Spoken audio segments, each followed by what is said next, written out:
Hello अस्सलाम वालेकुम dear students. तो वीडियो का सिलसिला जो है जारी रखते हैं और कम से कम कमेंट्स में फिजिक्स तो डिस्कस हो रही है। We have started things, people are commenting and lot of physics is being discussed and I am very happy कि students are getting engage through these videos. तो बेटा आज आपके लिए लाया हूँ एक और interesting video again based on a misconception.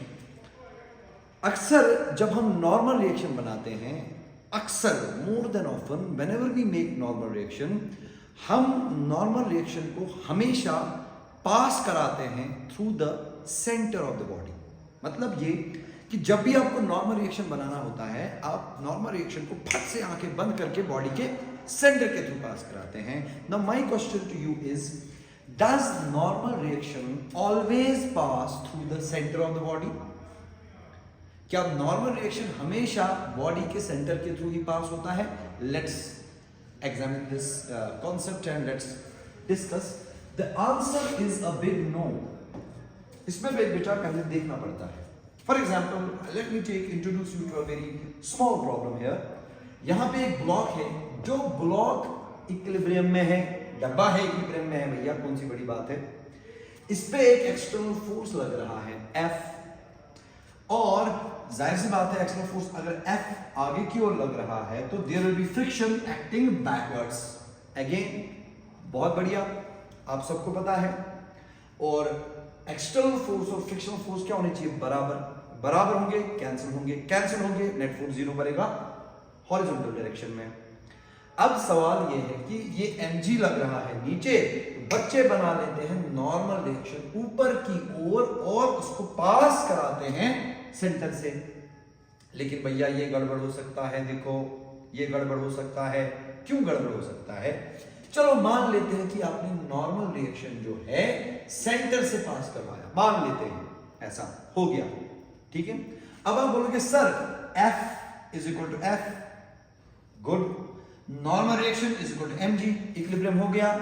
नहीं हो गया बेटा, क्योंकि the real definition of equilibrium is body must be in translational as well as rotational equilibrium. चलो ट्रांसलेशनल इक्विलिब्रियम तो आपने जुगाड़ लगा दिया, लेकिन बेटा जी अभी क्लोजली एग्जामिन करोगे, ऐसा फ्री बॉडी डायग्राम बनाओगे तो बॉडी रोटेशनल इक्विलिब्रियम में नहीं आएगा। क्यों नहीं आएगा? क्यों नहीं आएगा बेटा? What is the condition for rotational equilibrium?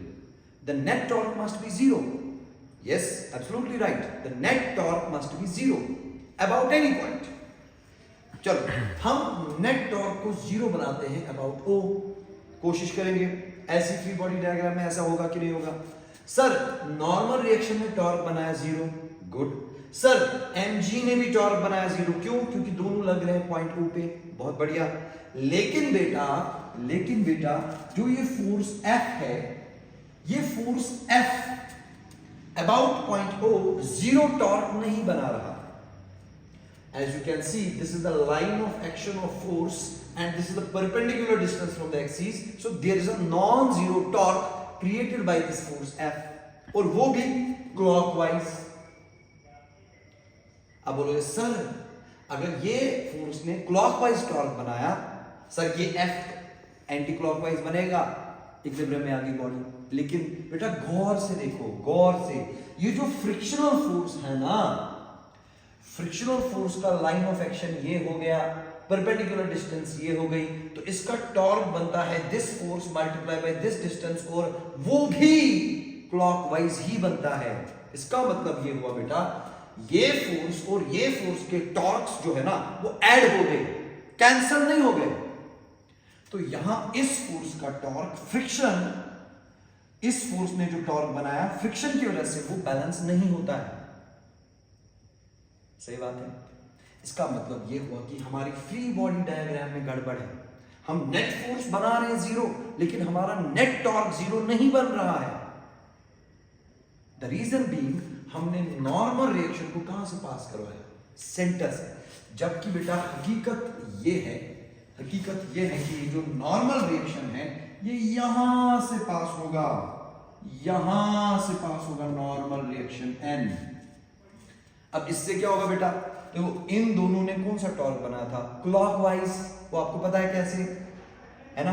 आप पढ़े लिखे बच्चे हो, आपको पता है कि इसका और इसका क्लॉकवाइज बन रहा है। अगर उसमें कंफ्यूजन है तो भैया पूरा टॉर्क नए से पढ़ना पड़ेगा। अभी जो नॉर्मल रिएक्शन है, this is the line of action of force, this is the perpendicular distance, तो नॉर्मल रिएक्शन ने टॉर्क बनाया एंटी क्लॉकवाइज। इसका मतलब यहां एक्सटर्नल फोर्स और फ्रिक्शनल फोर्स के टॉर्क को बैलेंस कर रहा है torque created by the normal reaction. वो सिर्फ तब होगा बेटा जब ये नॉर्मल रिएक्शन सेंटर से पास नहीं होगा। सही बात है? इसका मतलब बेटा you have to be very careful while dealing with the equilibrium, you have to be very careful while drawing the normal reaction. Okay, so I discussed with you a case where the normal reaction is not passing through the center of the body, but it gets shifted. I hope you got the answer. Thank you so much. Assalam alaikum.